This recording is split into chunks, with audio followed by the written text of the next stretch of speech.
Well, I'm just finishing up my last workout of the year. Who knows? Maybe I'll get another one in here in a few hours after I recover. Doubtful though, but I've been getting after it. Usually been doing some type of mobility workout, earlier in the day, and then getting a second workout in, resistance training and the sports muscle stuff.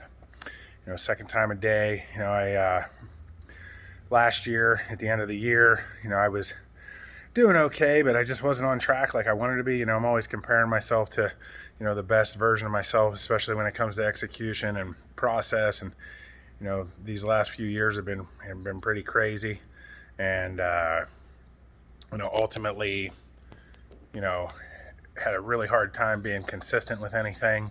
Then COVID hits, and having kids out of school and at home, and doing the virtual education and all of those things, made it even harder to be consistent this year. But last year, at the end of the year, before before the quarantine and everything hit, and I was talking to Rhonda, and I said, "Hey, look, we were talking about our New Year's resolutions, together, and basically said, hey, my I think my New Year's resolution this year, this obviously was last year, was going to be that I really wanted to try to put every effort in that I could to do all of the things that I know to do, to try to be consistent. Last year at this time I was feeling pretty frustrated about that I wasn't able to get and do, get the time to do all of the things that I know how to do and that I want to do. I mean, I love this stuff. I love, having a movement practice in my life, and love trying to improve my performance. It's frustrating now. I'm going to be 41 here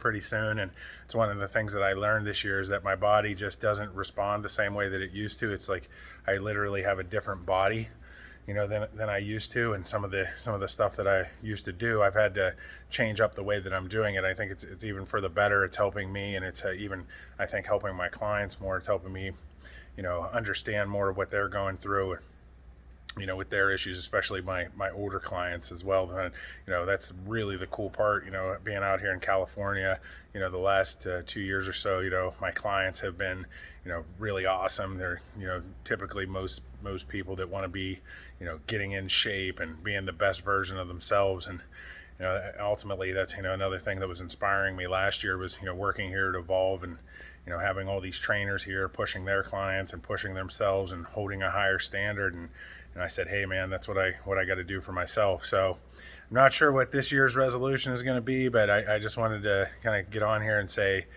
hey, keep getting after it, everybody. There's a silver lining, somewhere in all of this stuff. You just got to find it, find the ways to continue to improve yourself and improve your family, improve your situation, no matter what. Don't give up. And, again, like I said, look for those silver linings, try to find, the bright spots in the situation and try to make the best of it. And I was talking to my dad the other day, and I was kind of in a funk about all this COVID stuff and not knowing where to put my efforts and what to do. And he said, hey, look, you're really setting yourself up for whenever this thing, changes and gets back to normal and for the better.